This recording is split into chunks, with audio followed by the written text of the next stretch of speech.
Here's the question that a student asked. If the universe is so big, why is there only life on Earth? And why is it so beautiful and horrific all at the same time? So it's kind of a two-parter. If the universe is so big, why is there only life on Earth? And why is it so beautiful and so horrific at the same time? Kyle, what do you think? The reason this is a great question, or maybe two questions, is I think the student who's asking this, or the person who's even listening to this podcast, considering this, is everything we know is finite, right? It has a beginning and an end, a beginning and an end. And we believe that as we keep hearing news or discoveries about outer space, is the universe is so huge and it's so big. I remember one time I was on a mission trip in the jungles of Peru, and I remember for the first time in my life looking up and seeing layers of stars and thinking like, whoa, this is so big, right? Like I am so small and the universe is so big. And so the person who's asking this question, I think, is acknowledging that. And I think why it's so hard is we don't want to worship a God that we don't totally understand, which, like, again, as Mike said in an earlier answer to this, it's good. We can't understand everything about God. That's a good thing. But I think when I think about these two questions that are put in one here, I think this is a great time to use the stump card of hard questions, which is Deuteronomy 29:29.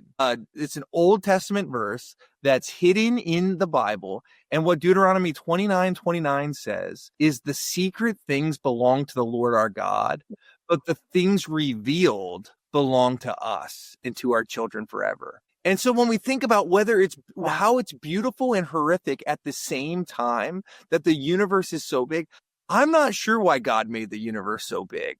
But what I do know is that this creation, which is beautiful and huge, was made by a creator, and his name is God. And when we read the Bible and we try to think about this, one verse that comes to mind is Psalm 8, that talks about how majestic God's name is in all the earth. In the middle of Psalm 8, it says, "What is man that you are mindful of him?" And so when I think about the goodness of God and there only being life on earth, and the universe being so big, it's crazy to think about all the things that God could do and the things that God does that are so big that I can't get my mind around. Yet God is still mindful of man, and that we are the creation that our creator has made. I love it that he still like looks down, and it says that like if God cares about the lilies of the field, if he feeds the birds, then he surely cares about you, Kyle. Yeah, right. Like he surely cares about whoever asked this question. And yet he made all of this majesty. And then he said, but don't you worry.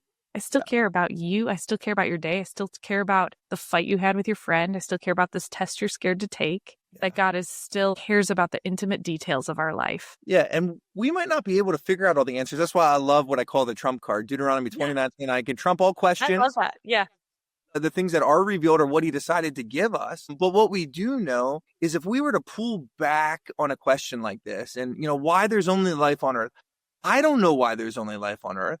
But what I do know is in the Gospel of John, it says, for God so loved the world that he gave his only son, that whoever believes in him should not perish, but have eternal life. I'm not sure why there's not life other places. But what I do know is where there is life on this earth, God chose to love the people who are on this earth. Yeah, that's so good. Yeah. Thank you. Thank you. Thank you.